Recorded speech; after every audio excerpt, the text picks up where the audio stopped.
Hello and welcome to Bethan's Kitchen and Garden. Today I am going to be tying in my tomatoes in the greenhouse before it gets too hot, although it might be too hot now. And I also need to harvest my shallot potatoes. I haven't unearthed any of them this year, so we'll harvest some of them and see what's occurring. I also need to do a harvest around the garden as I have some courgettes ready now.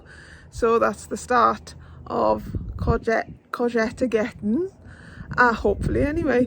And there's plenty of other jobs I need to get on with. So let's have a look around and see what I need to do. As we come into the greenhouse, it's a bit of a jungle in here at the moment. I have my tomato plants, which are beginning to have fruit on them there. But they need tying in, and probably some of them need side shooting as well. They're not too bad. I have tried to keep on top of them as much as possible, but these ones over here, my gardener's delight, these are a right mess, so they really need sorting out. So for example, there's a side shoot there. I just need to take that off, tie that into the cane, and also take off some of this bottom foliage, because once the fruit starts forming on the truss, the first truss, it's better to take the bottom leaves off, so all the energy goes to ripening the truss rather than keeping these bottom leaves going.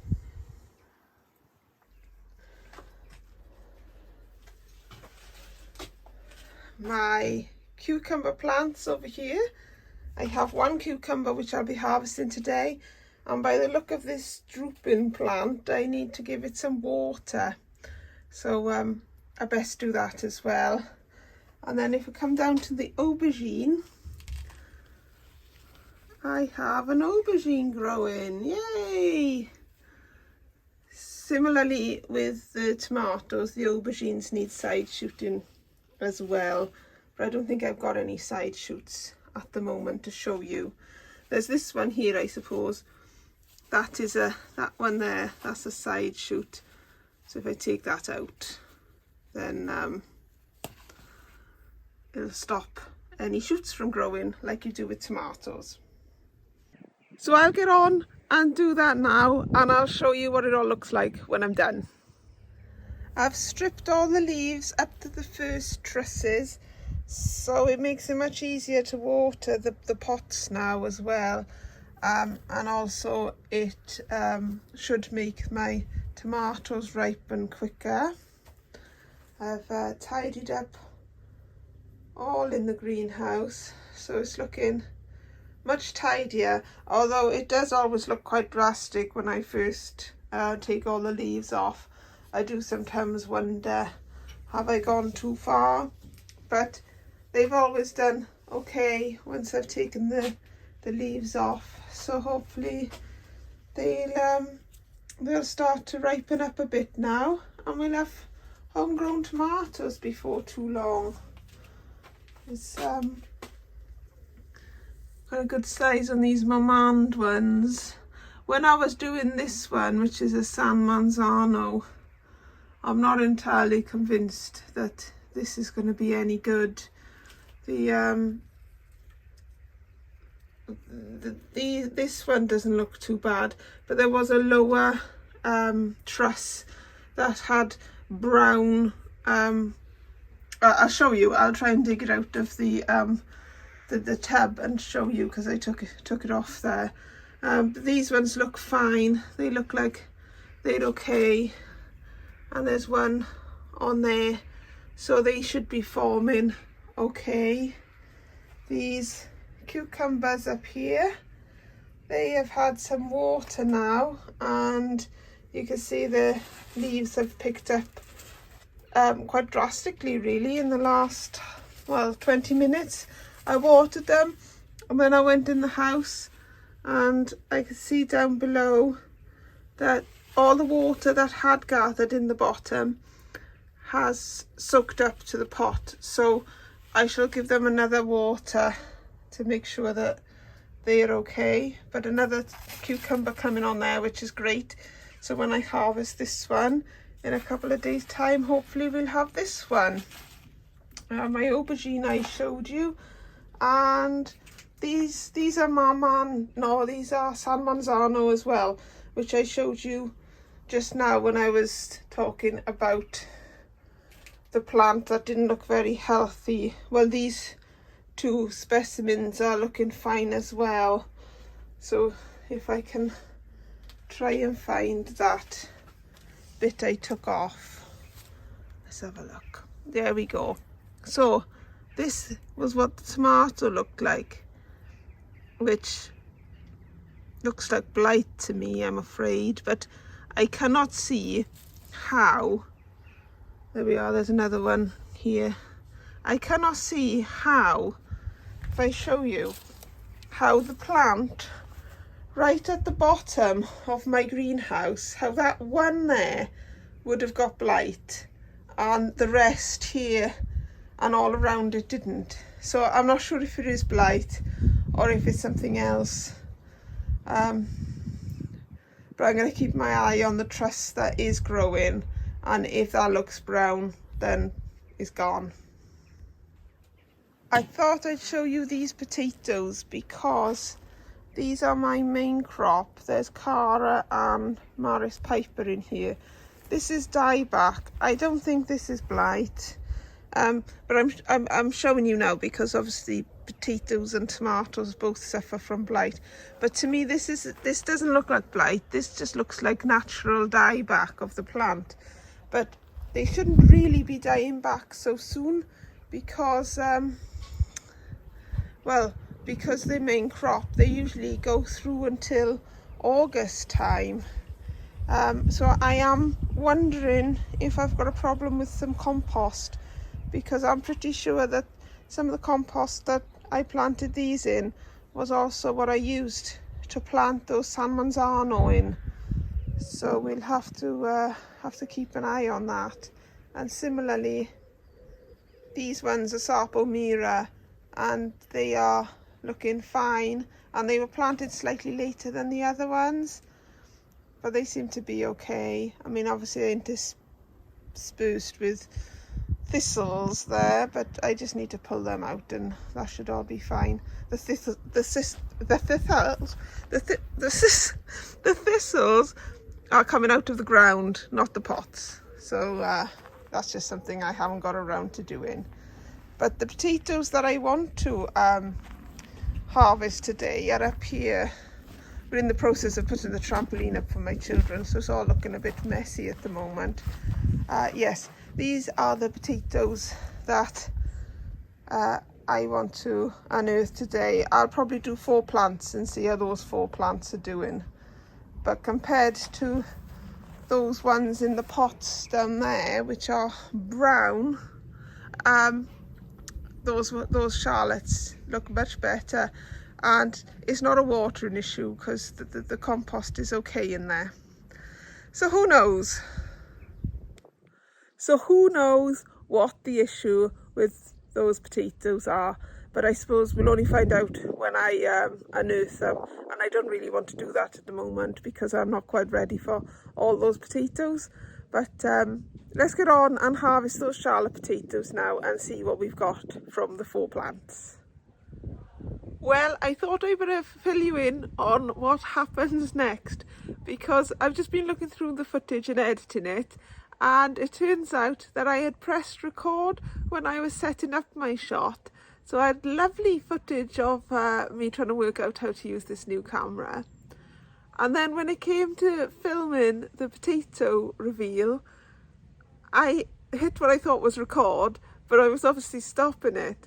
So my lovely potato reveal with fabulous commentary from myself never recorded.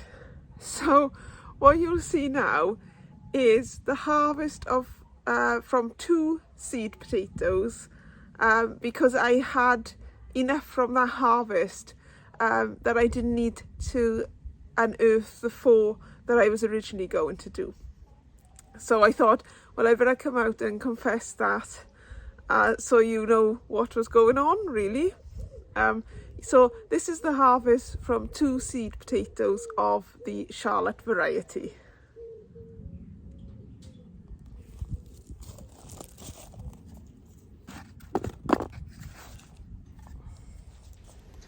I wanted to show you this tomato plant. I hope you remember earlier on I was saying that I was getting rid of this one here. Well, I did get rid of this one, and then I've been keeping an eye on the other one, and as you can see, this one has gone weird as well, and then the ones further up, they are starting to go too. So this plant will be coming out of here as well as the other one that's already gone. And I'm not quite sure what to put in the place, because I'm not quite sure what that issue is. I mean, it does look like blight, but there's no sign of blight on the leaves or the stem, and it's usually the leaves and the stem that the issue is caused.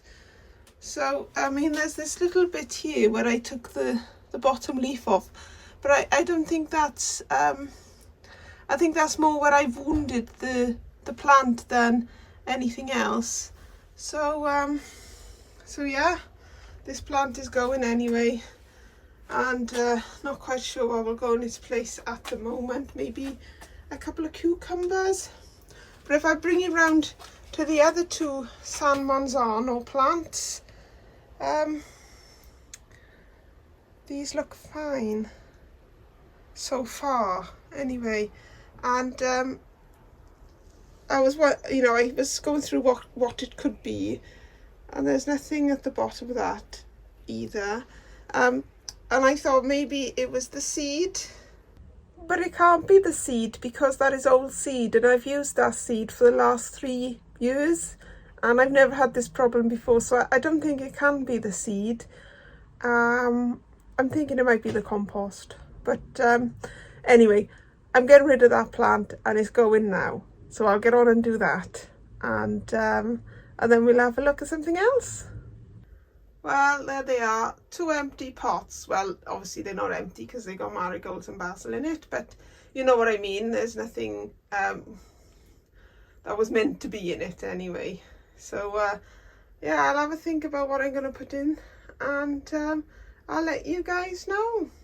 It's better to lose 2 plants than 24. So yep, that's gone. I've now just harvested the first cabbage from this cabbage bed here, and I've still got 2 left to harvest, but now I'm a bit disappointed that I didn't just plant a load of these greyhound cabbages, and I planted those Chinese wombat that all went to seed. I think in the next season I will only plant sort of crops that I know are reliable, rather than messing around with things that are not. Anyway, if I come over to where my Swedes were, they have been absolutely frazzled in the heat. So I have gone out and purchased some more Swedes, and I'm going to replant up this bed, and also those radishes are finished now, and probably all the kohlrabi can come out as well, and I expect the broccoli is done as well. So I'm gonna clear what's here and start again. So here is the bed all planted up. The Swedes are looking a little bit sorry for themselves, but they've been in the hot all day. I did water them when I planted them this morning, but it's been a really warm day, so they might struggle to get going. I think I'll have to water them every day at the moment until their roots establish a bit better. And then the harvest I ended up with was over here. So I had the cabbage that you saw me pick, 3 courgettes, the last of the broccoli which had gone to seed but we can eat it anyway, some peas, 4 kohlrabi, that's all the kohlrabi gone now, 2 dwarf peppers, that one's got a bit of blossom end rot but it'll be fine from halfway up, some raspberries which I had more of but Anwen has eaten during the day, blackberries, 2 punnets of them, strawberries which Anwen has kindly left me the tops of, and then there's the potatoes that you saw me unearth earlier. So I'm very happy with our harvest today. I've just got one more job that I need to do, and it's round the front where my grapevine is. Let's have a look. So this grapevine is coming to meet me on the driveway at the moment. So I need to do a thorough prune back of these grapes, and it's going to be drastic. It's going to look like the tomatoes once I've finished, but probably even worse than that. So I'll be taking out all of this foliage and seeing what's underneath, because no grapes are going to grow with this amount of foliage anyway. So I'll get on with that and I'll show you what it's going to look like when I'm done. It's going to take me a while. Well, I've given this a very big prune. I've not finished yet. I just wanted to talk you through and show you what I'm going to do before I do it, because I've got this grapevine here. Well, that's got my apron on it at the moment, but anyway, this grapevine here has no grapes on it at the moment, but it does have a good sort of stem on it that I could, in theory, move during the winter over to where this big one is here, because this one here I've had for about 10 years, and although it's moved location a few times, it's very hard to sort of tie in because it's split at the bottom, and if I'd have known a bit more about it, I probably would have cut one side off years ago just to lead the one leader to come up the middle, but I didn't, so it's split off into 2. This one comes around here like that and goes absolutely bonkers, and then the other one goes around there like that and goes absolutely bonkers and comes back over this way. And I just feel like there's no way I can tie this in, and after 10 years it has only produced a couple of grapes which never come to fruition. So the upshot of it is I'm taking this grapevine out, and that will leave us with this one over here, which is the only one producing anything at the moment. It's got quite a few grapes on it, so if I take the vine out that's covering it, hopefully those grapes will come to fruition and I'll be able to tie that in. And then, like I said, in the winter I can move this grape from here over to there, or the other choice is to buy a grape that is specifically for growing outside in the British climate. I have harvested my gooseberries from there, because that's the other thing, this overshadows the gooseberries. And I have harvested all my jostaberries as well. So here are the final harvests of gooseberries and jostaberries for 2022. So here is the finished product, as it were. This is all the growth from just that one grape there. I've trimmed it quite a lot. Well, I've trimmed off the excess foliage, and hopefully now the grapes will grow and ripen in the sun. And then there's the stump of that other one left there, and I'll just leave that there now until probably the winter when I move this other one over. And here's the other one.